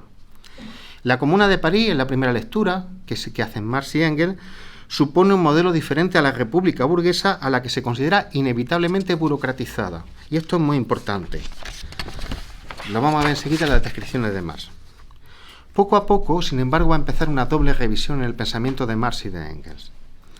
Por un lado, deja de situarse al Estado francés en continuidad con la Revolución Francesa. Aquí se dice, nos la han colado los historiadores liberales y nos han dicho que la Revolución Francesa ha generado el Estado francés. Es mentira, fue Napoleón. Hay una diferencia, por tanto, entre la democracia de la Primera República Francesa y el Estado napoleónico posterior, encarnado también en la República burocratizada. Esto es importantísimo, porque coloca a la democracia socialista en continuidad con prácticas democráticas ajenas al espacio socialista. Segundo tipo de práctica democrática ajena al espacio socialista que la Comuna permite ver. No diría la Comuna produce una ruptura epistemológica, pero sí produce algo muy importante. Es la necesidad de reevaluar qué fueron los pueblos sin Estado. Después de la Comuna empieza un proceso de estudio fortísimo sobre organizaciones sociales donde no existe el Estado. En primer lugar, la por todos conocida discusión sobre el acceso desde la Comuna rusa al socialismo sin necesidad de pasar por las etapas que han conocido los países occidentales. En segundo lugar, la reevaluación fortísima de organizaciones estatales antiguas, clásicas. Por ejemplo, y con esto cerramos este punto, en el origen de la familia, la propiedad privada y el Estado, Engels nos cuenta, en el capítulo dedicado a la génesis del Estado ateniense, que Atenas hace surgir de la sociedad gentilicia un Estado en una forma muy perfeccionada. Hace surgir un Estado en una forma muy perfeccionada, la República Democrática. Y se insiste en separar, cuando habla de la caída de la democracia en Atenas, la democracia de la esclavitud. Dice Engels, no fue la democracia la que produjo la caída de Atenas, lo que produjo la caída de Atenas fueron los prejuicios ligados al trabajo que hacían imposible que los ciudadanos se dedicaran a las actividades laborales y se asociaran con los esclavos. Él insiste mucho en eso. Bien, posteriormente habría más jalones, no tenemos tiempo ahora para analizarlo. Al final de este proceso, Engels se va a referir a que la forma de la dictadura del proletariado, esto aparece en la crítica al programa de Erfurt, puede ser una república democrática no burocratizada. La forma específica de la dictadura del proletariado, no el contenido del régimen social, que es completamente diferente al de la república democrática en medio de un régimen burgués, es el mismo que el de una república democrática no burocratizada. Esa república democrática cuya forma muy perfeccionada habíamos visto ya aparecer en Atenas. Bien, después de estos dos puntos vamos a la cuestión del servicio público no estatal. Marx desarrolla en su texto la idea de un espacio público ajeno al Estado. En ese sentido se coloca muy lejos de nuestro vocabulario político cotidiano y de las alternativas que nos planteamos normalmente. La comuna no es una organización moralmente cohesionada, no es una organización primitiva, sino un tipo de organización moderna y compleja, pero que sin embargo no tiene un Estado dominado por una casta burocrática. En ese sentido, la comuna adelgaza al Estado y constituye una muestra, atención, porque aquí Marx parece Ayuso, de un gobierno barato. La comuna realiza un gobierno barato, dice Marx, con los mismos términos que utilizó en los artículos de 1850, publicados más tarde de la lucha de clases en Francia. La comuna realiza un gobierno barato. Esto es básico para Marx. Así, la comuna recoge una reivindicación burguesa y la desarrolla, pero solamente de una burguesía en su mejor versión. Hay dos versiones de la burguesía. Esto aparece en el 18 Brumario de Luis Bonaparte, que hay que leer siempre, creo yo, en relación a los textos sobre la comuna. ¿Por qué llega un aventurero como Luis Bonaparte al poder? Pues por una razón muy sencilla, porque la burguesía dimite de sus objetivos políticos. Es una burguesía, dice Marx, extraparlamentaria. Tiene gracia. Una burguesía extraparlamentaria. ¿Eso qué significa? Que los intereses mezquinos de la burguesía le hacen desentenderse completamente de los problemas ligados a la República Democrática. Es una especie de lumpenburguesía que se entrega a un jefe de los lumpenes, que es Luis Napoleón Bonaparte. Esto es importantísimo. Y es esa reivindicación la que va a recoger la comuna. El gobierno barato, el gobierno no burocrático, el gobierno que no está organizado por medio de una casta de parásitos, esa que debía haber sido una reivindicación burguesa, pero una burguesía que no está a la altura de su tarea histórica, es una burguesía que solo piensa en sus intereses mezquinos a corto plazo, es una tarea que recoge la organización socialista de la comuna. Esto es importantísimo. Dominar políticamente, dice Marx, tiene unos costes. La frase es magnífica. Uno puede dominar económicamente, pero si quieres dominar económicamente con forma democrática, eso tiene unos costes. Tienes que ir a elecciones, tienes que pelearte con la gente, tienes que discutir con ella. Esta serie de lumpenburgueses no quiere nada de eso. Quiere sacar los máximos beneficios y entregarse a matones armas. Ese es el tipo de organización por la que la revolución de 1848 acaba en manos de un aventurero. Bien, esto es importantísimo, importantísimo. Recogida esta tarea civilizatoria, Juan Manuel ha hecho referencia a ello, la comuna corta las dos fuentes fundamentales de dispendio de la monarquía. El ejército permanente, se ha referido Montserrat a la cuestión de la diferencia entre la Guardia Nacional y el ejército, y el funcionarismo. Aquí Marx habla en términos que resultan extrañísimos al resto de la tradición socialista. O sea, las dos fuentes de dispendio del Estado es el ejército permanente y el funcionalismo. ¿Por qué? Marx, os voy a leer, Marx se plantea la elección de los servidores públicos. Evidentemente la elección de los servidores públicos, ahora abundaremos, antes se ha hecho referencia también, es algo que la Comuna no llegó a desarrollar en las reivindicaciones de una parte que Marx hace pasar como reivindicaciones del conjunto, pero aquí lo que nos interesa, o lo que yo estoy analizando, es el pensamiento de Marx y no lo que efectivamente sucedió. ¿Qué es lo que dice Marx sobre la elección de los funcionarios? Voy a leer el texto. El sufragio universal debería servir al pueblo constituido en comunas, como el sufragio universal sirve a todo empleador que busca obreros, controladores y contables para su negocio. O sea, el pueblo es una especie de empresario colectivo. Repito, a todo empleador en busca de obreros, de controladores y de contables para su negocio. Es una cosa muy bien conocida como los individuos en materia de negocio, de verdaderos negocios, saben generalmente poner a cada uno en el lugar que le corresponde, y si hacen un error, saben quitarlo de en medio muy pronto. Además, el sufragio universal lo utiliza la Comuna porque el tipo de investidura jerárquica era completamente ajena a ella. El modelo que hay aquí es el de el agente y el principal.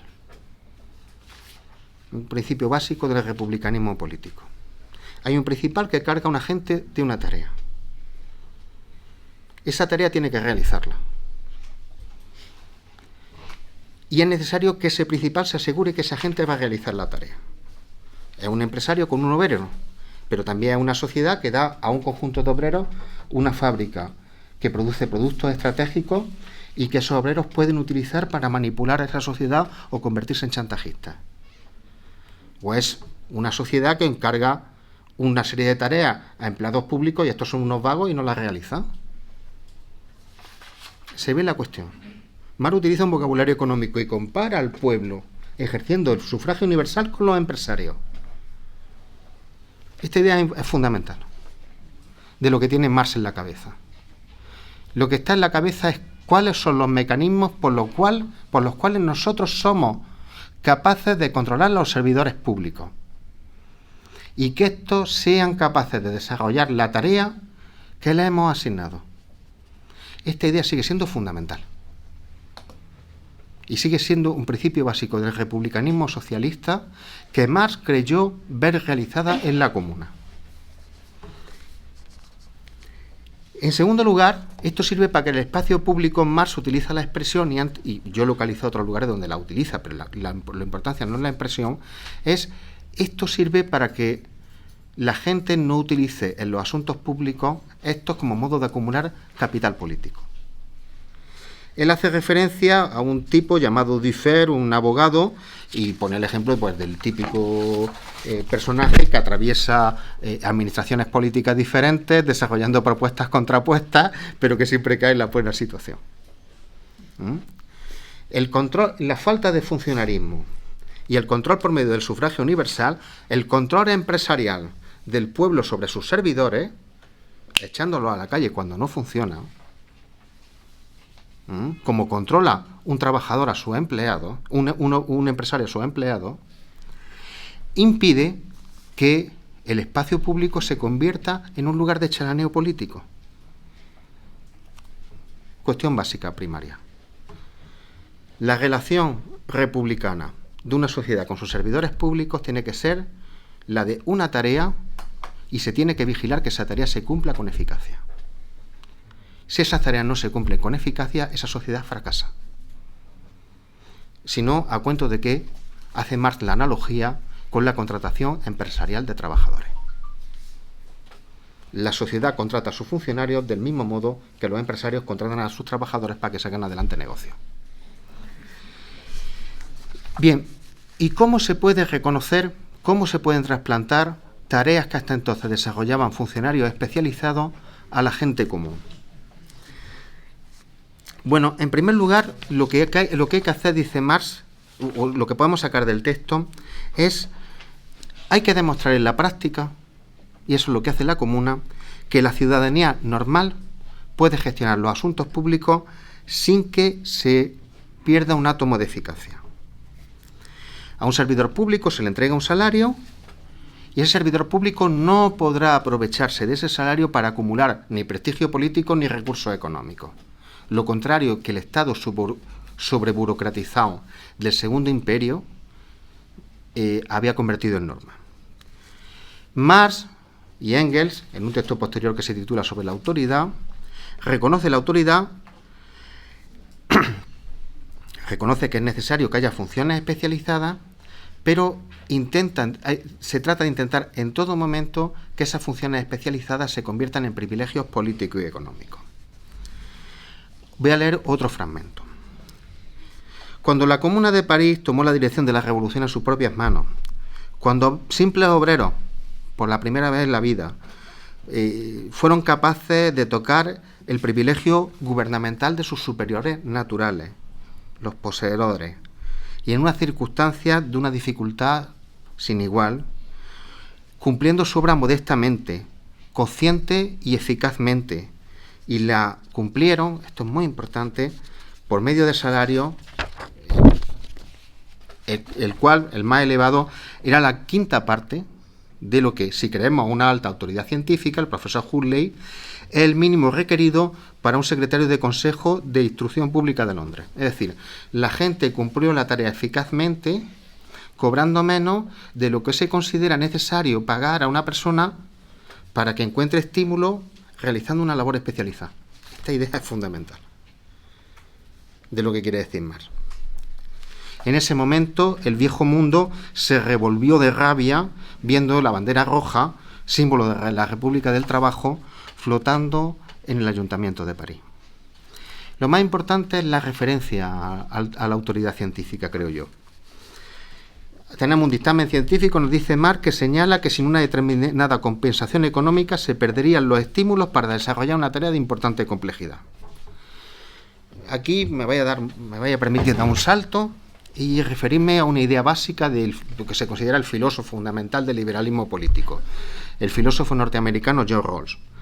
John Rawls viene a decir: las desigualdades sociales solo están legitimadas cuando, sin ellas, sin las desigualdades sociales, se perderían tareas esenciales para los más desfavorecidos.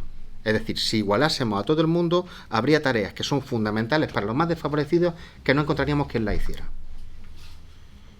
Solo eso legitima las desigualdades sociales. Y en segundo lugar, está claro que hay que admitir desigualdades sociales, pero los beneficiarios de estas deben desarrollarlas sin que de ese modo obtengan beneficios injustificados. Fíjense que el principio de Marx, con la referencia a la alta autoridad científica que decía cuánto se tenía que pagar para que la gente hiciera una determinada labor de gestión pública, es el mismo que el de Rawls. Es el mismo principio del liberalismo político. La comuna es como un operador práctico de un principio que Marx tenía en mente.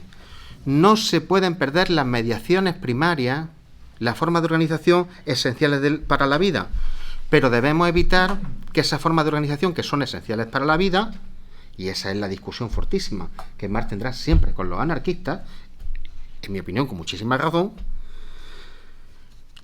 esas funciones fundamentales no pueden convertirse en ciclos de enriquecimiento privado, ya sea de forma material o de forma simbólica. Ese proceso, el de la utilización de las funciones públicas como forma de enriquecimiento, se describe perfectamente en un fragmento incluido en el texto preparatorio de la Guerra Civil en Francia. Se dice ahí más. La ilusión era que la administración y el gobierno público eran misterios.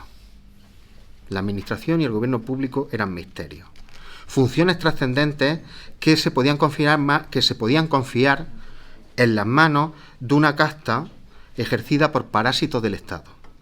Psicofantes muy bien pagados y sinecuristas que, situados en los puestos superiores, absorben la inteligencia de las masas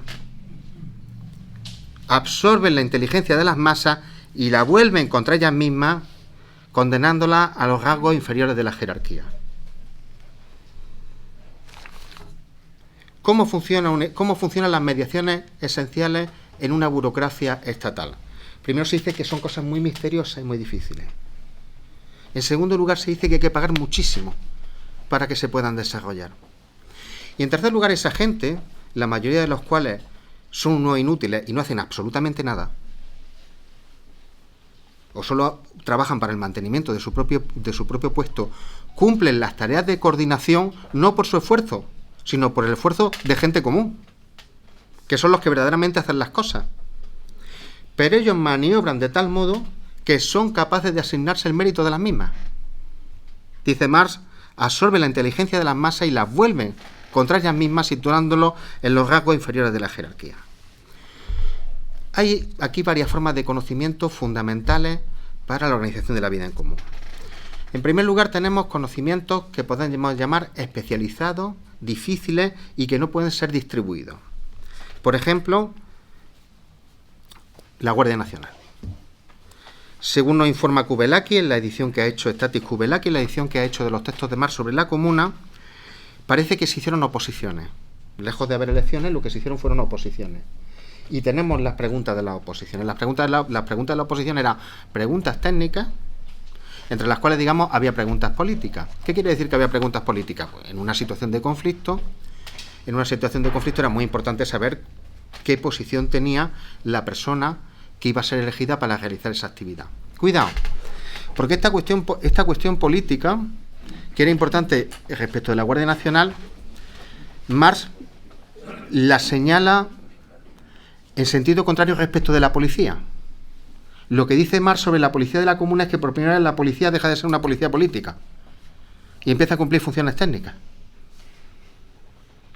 Algo que señala constantemente el texto sobre la comuna es el supuesto orden público estable que reinó en París. Luego los historiadores han dicho que Marx exageraba.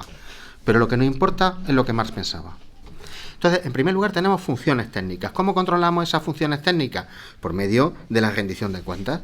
Tenemos oposiciones, es una de las formas en que un poder público puede contratar a sus funcionarios, o podemos pensar que para otras tareas especializadas podíamos elegir a las personas que demuestren tener ciertas competencias por medio de la competencia electoral. Podíamos ponerlo a competir electoralmente siempre, claro, siempre que adoptemos respecto a ello la posición de quien es verdaderamente exigente respecto de las funciones públicas. Porque si nosotros tenemos funcionarios que no realizan las tareas que le hemos encomendado, la forma de organización democrática se hunde. Por eso es tan importante la visión empresarial del pueblo organizado. Hay otro tipo de conocimiento. Aquí la referencia no es Marx, sino el precioso libro de Christine Roth que se titula Lujo Comunal y que seguramente muchos de vosotros conocéis. Christine Roth nos explica cómo se organizó la Escuela de Bellas Artes. Había una comisión encabezada por Edouard Vaillant, donde había escritores, Vallès, compositores, Clement y Courbet, que estaba en todas las salsas. ¿Y qué es lo que deciden respecto de la Escuela de Bellas Artes? Es que se llamó a trabajar como profesor de la Escuela de Bellas Artes a cualquier trabajador cualificado, con más de 40 años, que quisiera ser profesor. Aquí hay otra concepción de las competencias que hay para desempeñar una actividad pública. Bueno, en primer lugar hay un pequeño censo, tiene que ser una persona con más de 40 años, no sé, yo diría, pues no puede ser un crío, tiene que ser un trabajador cualificado, en una escuela de bellas artes tiene que saber hacer algo. Es importante que no sea absolutamente torpe la persona que venga, ¿verdad? Pero luego es muy importante, quien quiera ser profesor lo puede aprender. No hay ningún misterio. No hace falta un proceso de formación académica continuado y complejísimo. No hace falta una transmisión académica del saber de un profesor. Cualquiera lo puede desarrollar después de un periodo no exagerado de formación. Fíjense que aquí hay otro tipo de saber importante. Hemos tenido un saber especializado, el de la policía, el de la Guardia Nacional, que son saberes militares, en los cuales tenemos que seleccionar especialistas. Aquí tenemos saberes especializados, pero que se pueden distribuir democráticamente. ¿Qué es lo que hay que tener? Voluntad. hay que hacer, digamos, hay que pasar por una serie de fases, hay que adquirir una serie de conocimientos, pero cualquier persona con voluntad y que sea una persona limpia los puede ejecutar. Es una segunda forma de determinación de cuáles son las cualificaciones políticas desde el punto de vista del conocimiento que son necesarias para desarrollar una actividad pública. Eso es fundamental hoy también. Hay un montón de saberes que se rodean de muchísimo misterio, como diría Marx, para el ejercicio de actividades públicas, cuyo único secreto está en el misterio.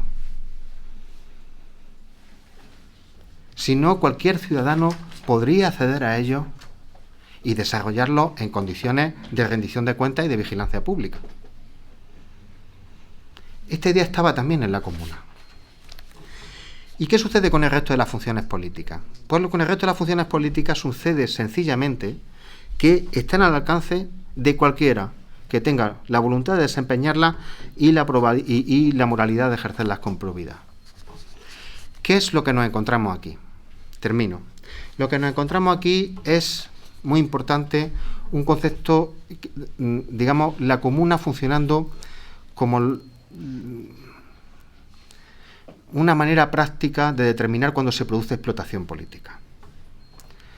Hay tres conceptos de explotación, bueno, sobre esto habría muchas cosas que discutir, pero rápidamente, el primer concepto de explotación es que uno da en una relación mucho menos de lo que recibe. Esto no se sostiene mucho el problema porque puede ser que uno lo haga voluntariamente. Luego está el concepto de explotación más complicado y que es el que se encuentra en la base de todas las formas de justificación burocrática del Estado.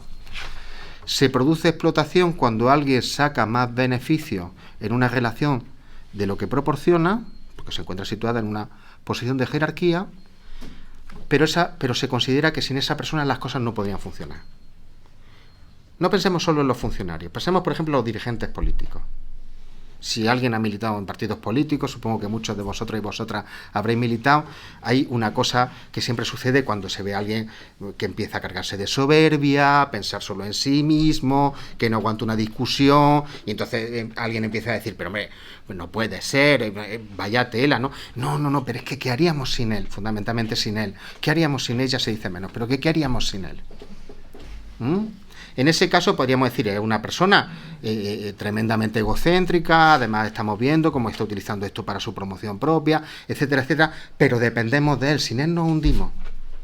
Claro, desde ese tipo de explotación acaba asumiéndose como legítima. ¿Qué es lo que demuestra la Comuna? Lo que demuestra la Comuna es que ese segundo tipo de explotación, en la cual asumimos los privilegios como legítimos, es un embuste. Y aquí habrá el Marx más prudoniano. El de la propiedad es un robo.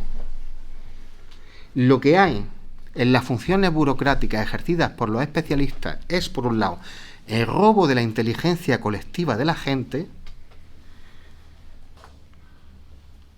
y la capacidad de dominarlos contándoles que ellos son incapaces de ejercer las tareas que otros están desarrollando en su lugar.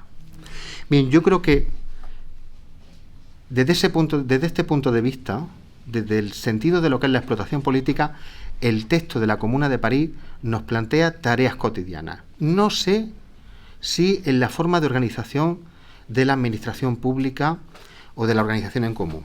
Es más complejo, pero seguro que sí en la forma de organización de la actividad coordinada de la lucha por la igualdad. Pues muchas gracias.